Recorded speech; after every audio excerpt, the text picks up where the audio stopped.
The deed felt heavier than it should have in Boone Whitmore's weathered hands as he stared at the farmhouse that was supposed to be empty. 3 women stood on the porch like sentinels, their imposing frames casting long shadows across the wooden planks. The tallest, with arms that could wrestle a bull to the ground, stepped forward with a smile that didn't reach her cold blue eyes. "You must be the new owner," she said, her voice carrying the weight of someone accustomed to getting her way. But there was something else in her tone, something that made the hair on Boone's neck stand up. The other 2 women flanked her sides, equally tall and muscular, watching him with the intensity of predators sizing up their prey. Boone had traveled 3 days through rough terrain to reach this remote property, his life savings invested in what the seller promised was fertile land, perfect for cattle ranching. The isolation had been part of the appeal, a chance to start fresh away from the complications of town life. Now, standing in the dusty yard with these 3 strangers claiming his space, that isolation felt more like a trap. "Ladies, I think there's been some confusion," Boone said, keeping his voice steady despite the unease crawling up his spine. "This is my property now. I have the legal documents right here." He held up the deed, the official seal still crisp and new. The woman's smile widened, revealing teeth that seemed too sharp for comfort. "Oh, we know exactly who you are, Boone Whitmore. We've been expecting you." The way she said his name sent a chill through him. How did she know who he was? The seller had assured him the transaction was private, that no one else knew about the purchase. "We've been living here for quite some time," the second woman spoke up, her voice deeper than her companions. "Taking care of the land, keeping it warm." She emphasized the last word in a way that made Boone's stomach tighten with an emotion he couldn't quite name. The third woman, a redhead with freckles that dotted her powerful shoulders, let out a low laugh. "The previous owner made certain arrangements with us before he left. Arrangements that don't just disappear because of a piece of paper." Boone felt the weight of their stares like physical pressure against his chest. These weren't ordinary squatters or confused neighbors. There was something deliberate about their presence, something calculated that made him question everything about his purchase. The seller had been eager to close the deal quickly, almost suspiciously so. Had he walked into some kind of setup? "What kind of arrangements?" Boone asked, though part of him dreaded the answer. The tall woman's eyes glittered with something that wasn't quite amusement. "The kind that involve you staying here with us. Permanently." She paused, letting the words sink in before delivering the blow that would change everything. "You're going to have sex with us, Boone. All 3 of us. That's how this works." The words hit him like a physical blow, not from desire, but from the sheer audacity and threat they carried. This wasn't seduction. This was something else entirely, something that made his hand instinctively move toward the rifle on his horse. But what exactly was he walking into, and why did he have the sinking feeling that his deed might not be worth the paper it was written on? Boone's hand froze halfway to his rifle as the implications of the woman's words sank in. This wasn't some crude proposition from lonely frontier women. The way they stood, the confidence in their voices, the casual mention of arrangements with the previous owner. Everything pointed to something far more complex and dangerous than simple intimidation. "I don't know what kind of game you're playing," Boone said, forcing steel into his voice despite the uncertainty churning in his gut. "But I paid good money for this land, and I'm not going anywhere." He dismounted slowly, keeping his movements deliberate and non-threatening while maintaining eye contact with the leader. The tall woman chuckled, a sound devoid of warmth. "Game? Oh, Boone, this isn't a game at all. This is business." She gestured toward the farmhouse with a sweep of her muscular arm. "See? The man who sold you this property owed us something. A debt that doesn't disappear just because he ran off with your money." The redhead stepped forward, her boots heavy on the porch steps. "Marcus Vance made promises he couldn't keep. Said he'd work the land with us, be our partner in more ways than one. When that didn't work out, he promised us the next owner would honor his commitments." Her green eyes fixed on Boone with unsettling intensity. "That would be you." Boone felt the first real stab of panic. Marcus Vance. That was the seller's name, though the man had introduced himself as simply Mark. The details seemed too specific to be a lie, too personal. How much did these women actually know about his transaction?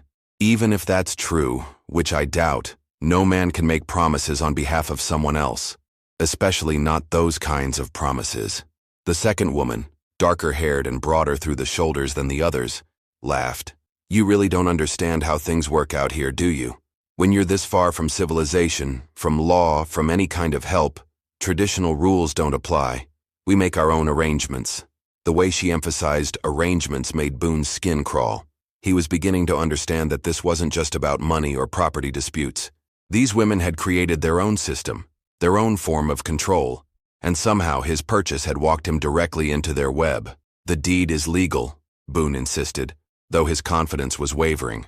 Filed with the territorial office, witnessed, sealed. Whatever Marcus Vance promised you personally has nothing to do with me. The leader's smile finally faded, replaced by something colder and infinitely more dangerous. Legal documents mean nothing out here when you're 3 days from the nearest sheriff, and even further from anyone who might care what happens to a stranger. She took a step closer, and Boone was struck by just how imposing she was. Easily 6 feet tall, with arms that spoke of years of hard physical labor. Besides, the redhead added, we have our own paperwork, contracts Marcus signed, agreements that specifically mention the transfer of obligations to any future owner. She pulled a folded paper from her pocket, and Boone's heart sank as he recognized what looked like official letterhead. The pieces were falling into place, creating a picture that made Boone's investment seem less like a business transaction and more like an elaborate trap. Had Marcus Vance sold him into some kind of arrangement deliberately?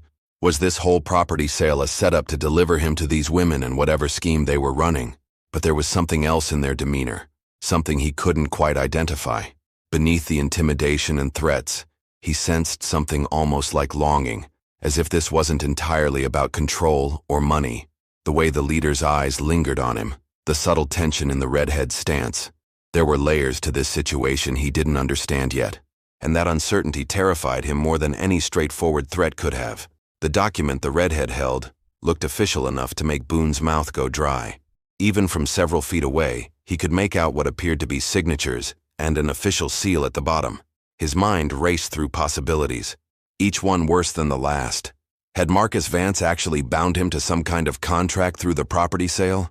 You're bluffing, Boone said, though his voice lacked conviction. No court would honor a contract that involves forcing someone into whatever this is. The dark-haired woman stepped off the porch, her boots hitting the ground with authority. Who said anything about courts? We handle our own justice out here. She moved with the fluid confidence of someone who had never lost a physical confrontation, and Boone found himself taking an involuntary step backward. My name is Helena, the leader said, her tone shifting to something almost conversational. This is Ruth. She nodded toward the dark-haired woman. And Magdalene. The redhead gave a small wave that somehow managed to be both friendly and threatening. We've been waiting for you for weeks, Boone. Marcus described you perfectly. The casual use of his first name sent another chill through him. How much had Marcus told them? What other details about his life did they know? Whatever Marcus told you about me, he had no right. I bought this property in good faith, and I'm not bound by any agreements he made. Helena's expression softened slightly, and for the first time, Boone caught a glimpse of something vulnerable beneath the intimidating exterior. Good faith, she repeated almost wistfully. That's refreshing.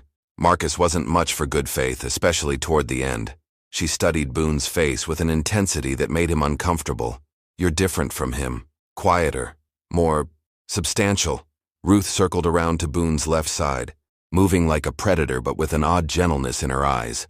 Marcus was all charm and promises at first. Swept in here talking about partnership, about building something together.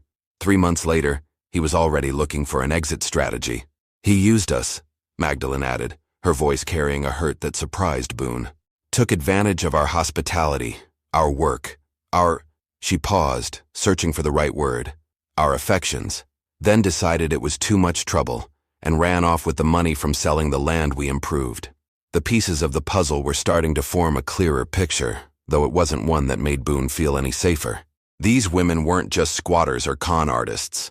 They had been betrayed by Marcus Vance, and now they saw Boone as either their salvation or their revenge.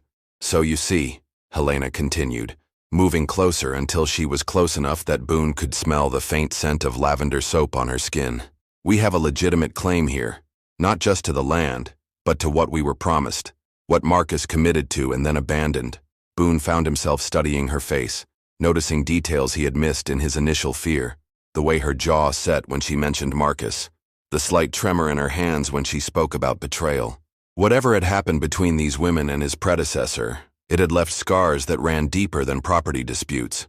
But there was something else in the way Helena looked at him, something that made his pulse quicken, despite the dangerous situation.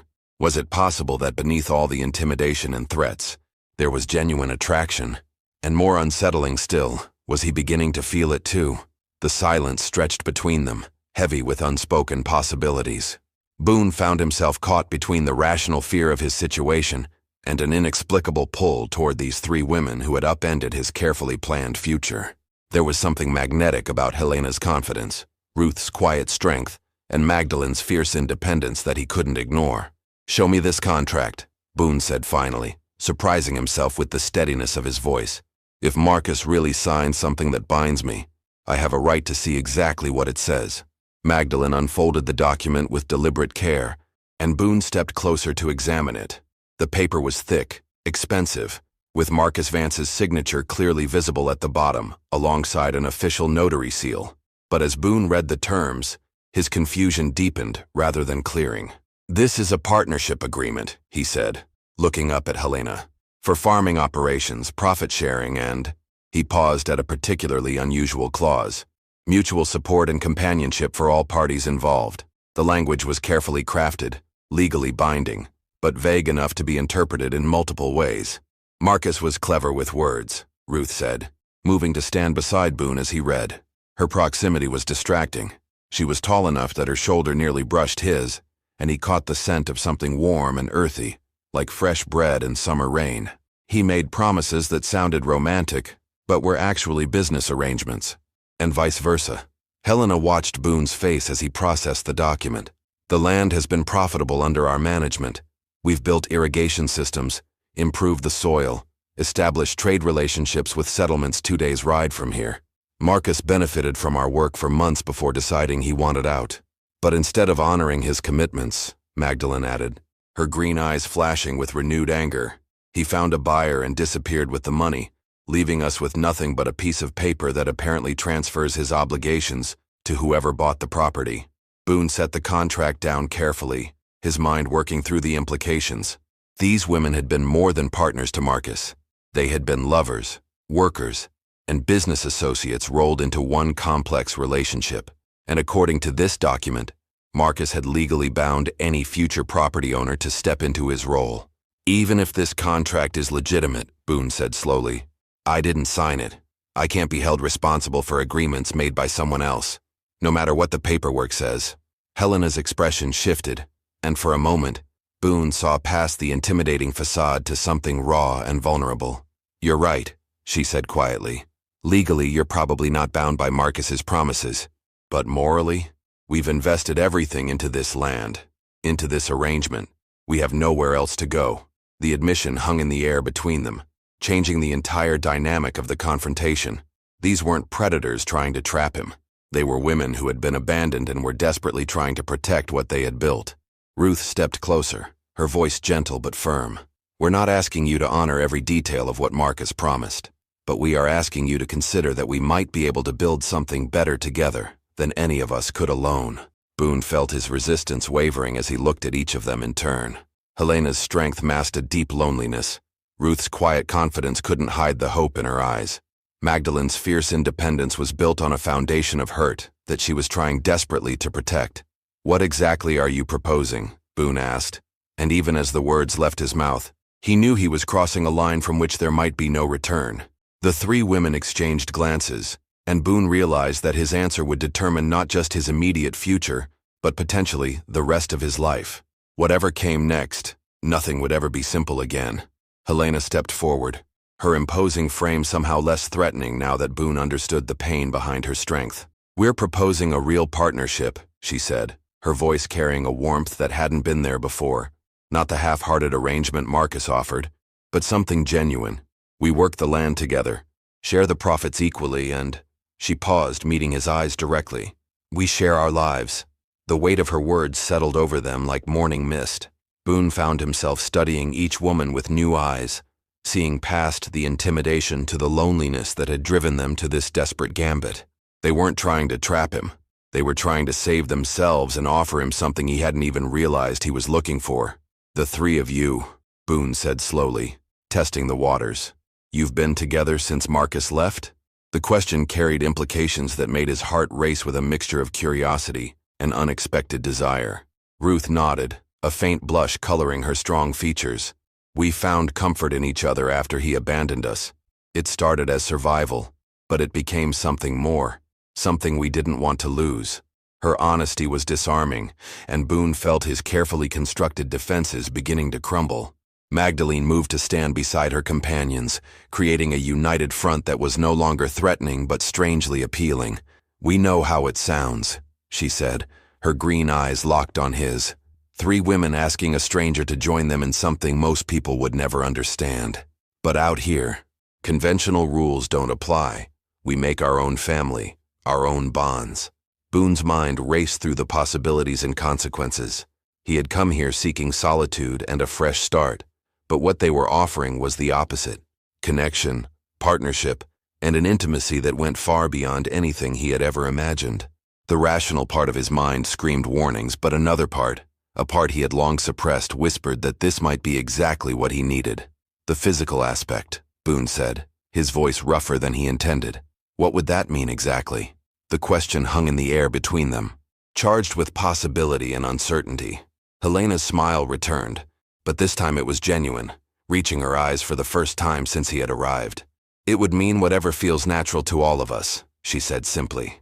"No pressure, no demands, just the freedom to explore what develops between us as we build something together."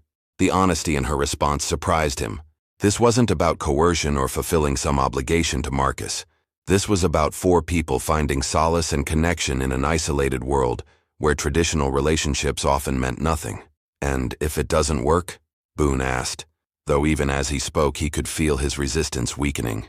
There was something about the way Ruth's eyes softened when she looked at him, the way Magdalene's fierce independence seemed to include space for him, the way Helena's strength promised protection rather than domination. "Then we figure it out like adults," Ruth said simply. "But Boone, we've been watching you since you arrived. The way you handle yourself, the respect you showed even when you were frightened. We think it could work. We hope it will." The admission that they had been evaluating him just as much as he had been evaluating them somehow made the proposition feel more balanced, less like a trap and more like an opportunity. But was he brave enough to take it? The afternoon sun cast long shadows across the farmyard as Boone weighed the most important decision of his life. Everything about this situation defied convention, challenged every assumption he had made about his future, and yet he couldn't deny the pull he felt toward these three remarkable women who had turned his world upside down. "I need to see what you've built here," Boone said finally, his practical nature asserting itself even as his heart raced with possibility. "If we're talking about partnership, I need to understand what I'm partnering with." Helena's relief was visible, though she tried to hide it behind her usual confidence. "Of course, Ruth, show him the irrigation system you designed." The pride in her voice when she spoke of Ruth's accomplishments was unmistakable, and Boone found himself drawn to the genuine affection these women shared for each other. As Ruth led him toward the fields, Boone was amazed by the sophistication of the water management system she had created. Channels carved with precision directed water from a natural spring to carefully planned garden plots and grain fields that showed signs of careful cultivation and impressive yields. "This represents months of work," Ruth explained, her hands gesturing gracefully as she described the engineering challenges she had overcome. "Marcus took credit for it when traders came through, but every inch was planned and dug by us." The bitterness in her voice when she mentioned Marcus was matched by the pride she took in her creation. Magdalene joined them as they toured the livestock areas, where healthy cattle grazed in well-maintained pastures, and a small but productive chicken coop provided fresh eggs. "We've established trade relationships with 3 different settlements," she explained, her business acumen evident in the way she discussed profit margins and seasonal planning. "The operation is not just sustainable, it's thriving." Boone found himself genuinely impressed by what the 3 women had accomplished. This wasn't just a farm. It was a carefully planned and expertly managed operation that had the potential to support all of them comfortably.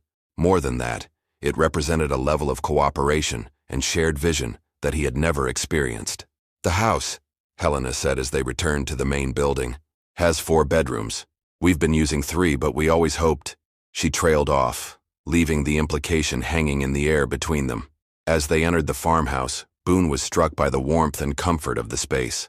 It wasn't luxurious, but everything was well crafted and carefully maintained.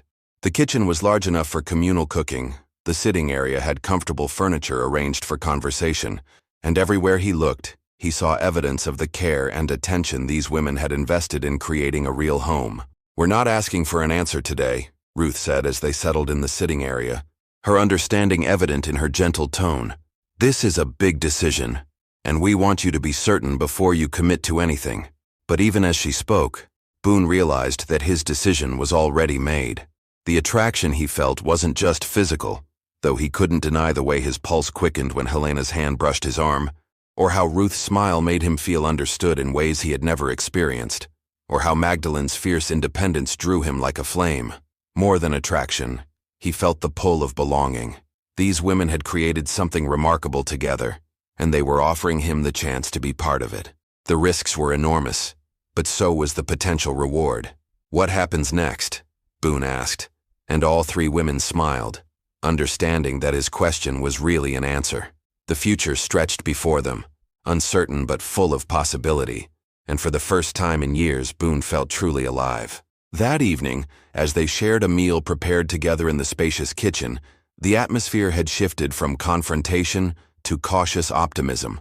Boone found himself relaxing in ways he hadn't expected, drawn into easy conversation about farming techniques, trade routes, and the challenges of frontier life. The three women moved around each other with practiced ease, their partnership evident in every shared glance and completed task. "There's something else you should know," Helena said as they cleared the dishes, her tone carrying a weight that made everyone pause. "Marcus left us with more than just broken promises. There are debts he incurred in our name, people who expect payment that we can't provide alone." The admission hit Boone like cold water. "What kind of debts?" he asked, setting down the plate he had been drying. Magdalene pulled a ledger from a drawer, her expression grim. "Supplies he ordered but never paid for. Equipment purchased on credit. He used our reputation with local traders to secure goods, then disappeared before the bills came due."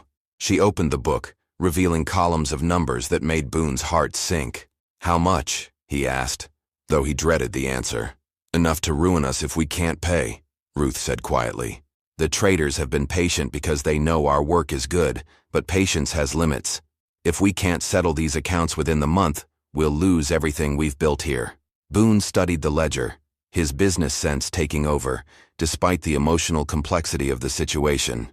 The debts were significant but not insurmountable, especially given the productivity he had witnessed.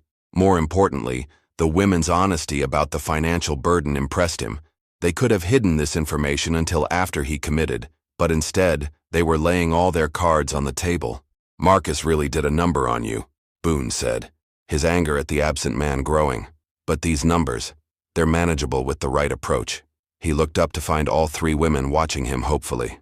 "I have capital from selling my previous holdings, enough to settle these debts and invest in expanding the operation." The relief on their faces was immediate and overwhelming. Helena's composure finally cracked, tears she had been holding back for months finally spilling over. Ruth reached for his hand, her grip firm and grateful. Magdalene simply nodded, but her eyes spoke volumes about what his offer meant to them.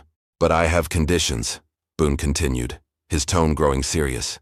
"If we're doing this, we're doing it right. Legal partnership papers, clear agreements about responsibilities and decision-making. And," he paused, meeting each of their gazes in turn, "we take time to let the personal relationships develop naturally. No pressure, no expectations beyond what feels right to all of us." Helena wiped her eyes, her smile returning stronger than before. "That's all we ever wanted, Boone. A real partnership with someone who sees us as equals, not objects or conveniences." As the evening deepened, they sat together planning their future, and Boone realized that what had started as the worst day of his life might actually be the beginning of the best chapter he had ever lived. 3 months later, Boone stood in the same farmyard where he had first encountered the three women who had changed his life forever. The operation had expanded beyond their wildest expectations, with new livestock, improved irrigation, and trade agreements that stretched across 3 territories. More importantly, the 4 of them had found a rhythm that worked, both professionally and personally. Helena had become his closest confidant in matters of business strategy, her natural leadership complementing his financial acumen. Their relationship had deepened slowly, built on mutual respect and genuine affection that had blossomed into something neither had expected to find. Ruth's gentle wisdom and innovative thinking had made her indispensable as a partner, and the quiet moments they shared working together had developed into a connection that felt as natural as breathing. Magdalene had been the most cautious about opening her heart again, but her fierce loyalty and passionate spirit had eventually won out over her protective instincts. The morning she had first kissed him, spontaneous and unplanned as they worked side by side repairing fence posts, had marked a turning point for all of them. The arrangement that had seemed so impossible on that first day had evolved into something beautiful and functional. They had created their own family, their own rules, their own definition of love that worked for all four of them. There were challenges, certainly, jealousy to navigate, decisions to make collectively, and the constant awareness that their lifestyle would never be accepted by conventional society. But the rewards far outweighed the difficulties. The legal papers had been drawn up and signed, creating an official partnership that protected all of their interests. The debts Marcus had left behind were settled, and the farm now operated in the black with healthy profits that they reinvested in both the business and their shared home. More rooms had been added to accommodate their growing success, including a proper office where they managed their expanding trade relationships. Boone had never been happier. The loneliness that had driven him to seek isolation in the first place had been replaced by a richness of connection he had never imagined possible. Each woman brought something unique to their partnership: Helena's strength, Ruth's innovation, Magdalene's passion, and together they had built something that was greater than the sum of its parts. As evening approached, the four of them gathered on the porch that had been expanded to accommodate their family dinners and evening conversations. The view stretched across fertile fields and healthy pastures, evidence of what they had accomplished together. "Any regrets?" Helena asked, settling beside Boone as Ruth and Magdalene joined them with cups of coffee and the comfortable silence that came with complete acceptance. Boone looked at each of them in turn, these remarkable women who had confronted him with an impossible proposition that had turned out to be the answer to questions he hadn't even known he was asking. The conventional life he had planned seemed pale and empty compared to the vivid reality they had created together. "Only one," he said, drawing surprised looks from all three. "I regret that it took Marcus Vance's betrayal to bring us together. We could have been doing this even longer." Their laughter carried across the evening air, the sound of people who had found exactly where they belonged. In a world that demanded conformity, they had chosen connection. In a society that insisted on conventional relationships, they had created their own definition of love. And in that choice, they had found something precious and enduring that would sustain them through whatever challenges the frontier might bring. If you enjoyed this story, click the video on your screen now to watch another unforgettable tale where courage and unexpected partnerships collide in ways you never imagined. Don't forget to subscribe and consider a super chat to help us keep bringing you more stories like these. Your support means everything to us.